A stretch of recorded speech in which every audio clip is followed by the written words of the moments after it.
Good times don't last forever. Neither do the bad times. It's gonna come, it's gonna go, and you just have to be ready to ride the storm and enjoy it for what it is. And maybe when you go truly crazy, you can enjoy the bad times as much as you can enjoy the good times, because there's no light without dark. That's the beauty of life, isn't it? I think with that understanding, you no longer fear the bad things. And then when you don't fear bad things, you can find something to stand up for and something to believe in. The first thing you have to do is blame absolutely everything on yourself, whether it's good or bad, because once you take absolute self-accountability, then you will find actions you can take, steps that you can make, which are going to directly correlate towards your successes. If you blame outside sources, if you say I was unlucky, or the government did this, or this politician, or this person lied about me, then you're blaming other people and you feel helpless. You need to feel in charge. You got to take absolute self-accountability.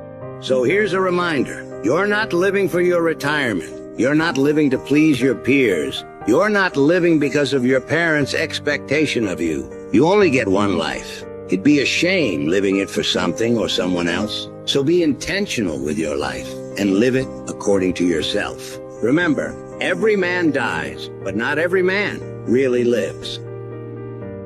If you're in search of experiences, if you're bored and you need something to take you out of your mundane life, what you want is you want to go outside. You want to climb a mountain. You want to get on your mountain bike and you want to go ride up a hill and just go out in nature. If you're a straight male, you want to find a woman and you want to seduce her. You want to go out in the world and do things and make things and have experiences and not sit in there with stupid Zuckerberg's little virtual world with your little glasses on, being sucked into that virtuality. You're losing what makes you a human being, what makes you powerful, and you will pay a price for it. You'll get little dings of pleasure, but you won't be creating your creative energy. You won't be maximizing the powers of the human brain.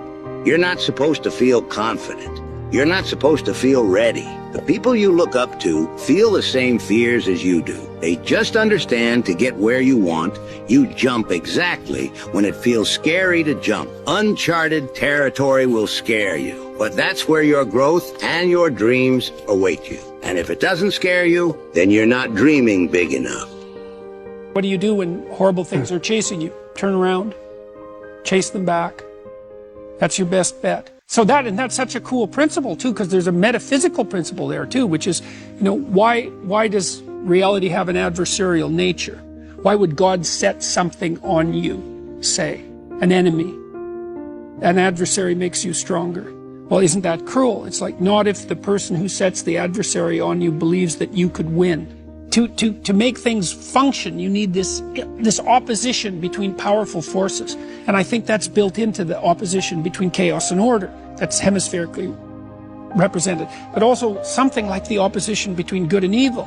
Maybe you get a higher good when there's opposition between good and evil. I mean, obviously, these are ideas that are at the absolute extent of my cognitive ability to try to think them through, but maybe the good you get when good and evil are both possibilities is a higher good than the good you get with just good.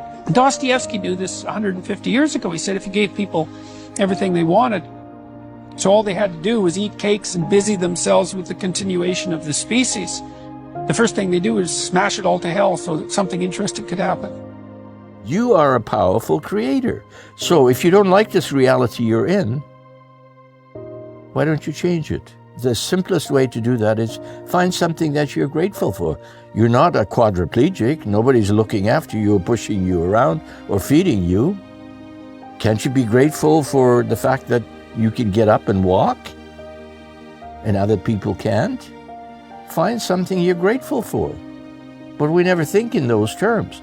That will raise your frequency. And watch how your life will change, little by little. You're creating the change in your life. What's holding you back? Why aren't you doing it? Are you happy in this low vibration where you're anxious and depressed and you live in a world of lack and need?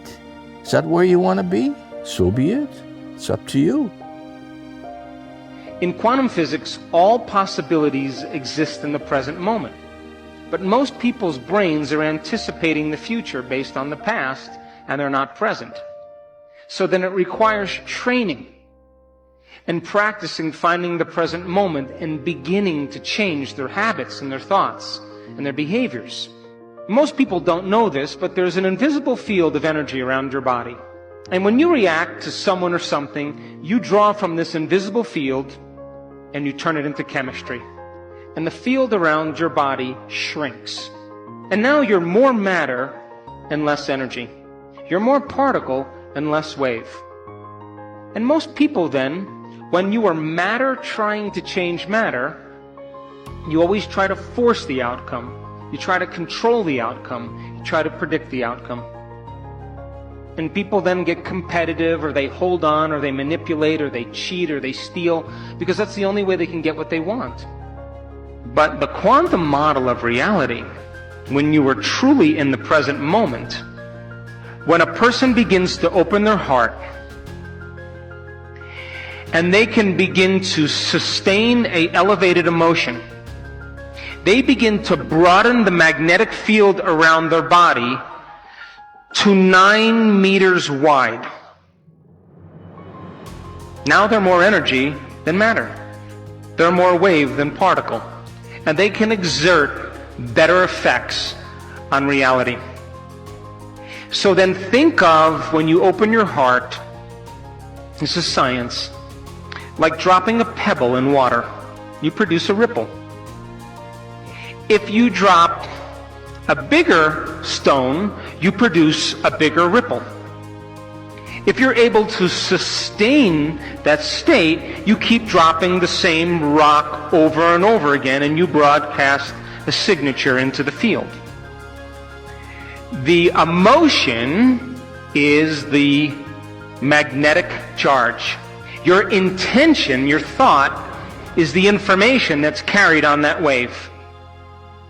And when you combine a clear intention with an elevated emotion, you begin to produce an effect on matter.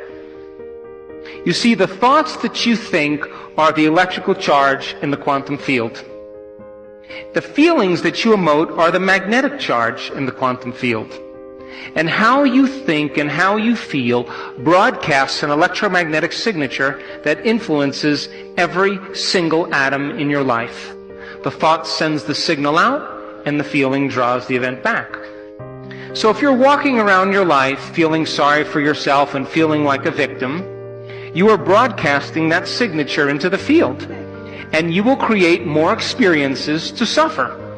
Because we are not punished for our sins.